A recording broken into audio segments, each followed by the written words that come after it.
Here we have a game that dictated everything. Magnus versus Hikaru. Magnus is white, Hikaru is black. And in this game, Hikaru makes a crucial mistake, which changes the entire tournament. So, this is the end game. And starting out, we have Magnus to move, white to move, and he takes the pawn. Hikaru moves his bishop to e6. Magnus brings his rook down, and then he trades off the knight, which is not an amazing move, but I guess he didn't like how dominant Magnus was in the position. It's a slight inaccuracy here. After the king moves, we have king up from Magnus. Rook c5 from Hikaru. Magnus plays king g3, and then we see h6, and this is a pretty bad mistake. Magnus of course takes on h6, and now the king has to come to h7, but the bishop is very powerful here. Let's say the rook comes to attack the pawn. It just doesn't work because it's checkmate. King would come over just like that. Pawn is the obvious move with the advantage. Now for lower rated players, you can play d4 and go for this checkmate because the rook wouldn't defend it anymore. But let's say pawn takes.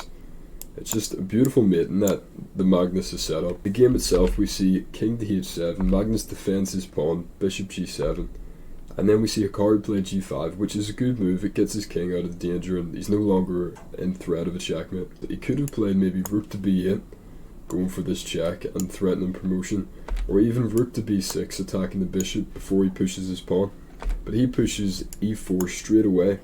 We can see here as Magnus makes this move, he just thinks twice. He picks up his pen, he goes to write it down, and then he stares at the board. And Hikaru looks a little bit shocked too. You see, they both have very good poker faces though. But in a game like this, such a move is so crucial. And now that the balance is even, it could be a huge upset. Hikaru strikes with f5. If Magnus takes this pawn, it solidifies the draw. It makes the position extremely drawn. So Magnus does play rook to b7, threatening this discovery and hoping Hikaru's rook will be on a dark square. He could have played rook to b2, because after this check comes, the king has nowhere to go and is forced back, and rook to b2 would stop this check. So we do see f4 check. Magnus brings his king back to f2, rook c2 check by Hikaru, king e1, and here the best move is for Hikaru to take the pawn, but he starts to overthink.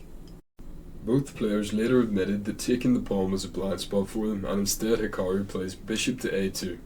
This is a very bad blunder, because bishop to f8 from Magnus is a discovered check, and it also permits Magnus to eventually promote his pawn, or Hikaru would have to sacrifice pieces.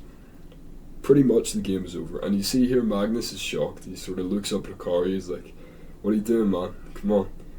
Like, this is the high level, this is big money, $200,000 on the line.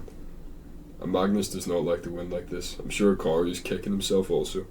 So he spends a few minutes looking off to the side, and then he eventually shakes his hand.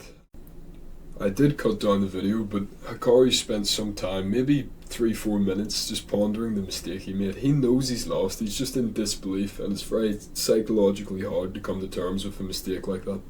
Why does this position work so well for Magnus? Well, after the discovered check, the king can either come forward to g6 or get forced back. If the king came to g6, we're going to see a check like this, and if he takes here, Magnus wins the rook. If he goes to his other square, which is f6, it's not that good because h4, let's say pawn takes, there's a promotion going to happen here no matter what. The same outcome with g4, the rook won't be able to reach the queen in time. So what if rook c8, let's say, attacking the bishop? That doesn't work either, because after g5 check, the king will move over, and the bishop's going to come back. If the king moves back, it's the same principle, just a little bit of a different outcome. h4, let's say pawn takes, bishop d6, and now there's this check coming. Pawn moves up more. If pawn doesn't move up more, there's going to have to be a rook sack or a bishop sack or something like that. So anyway, for argument's sake, pawn moves up more. We get this check, king has one square to go, h7 with tempo a check. King again has one square to go because it's completely cut off, and then a queen promotion.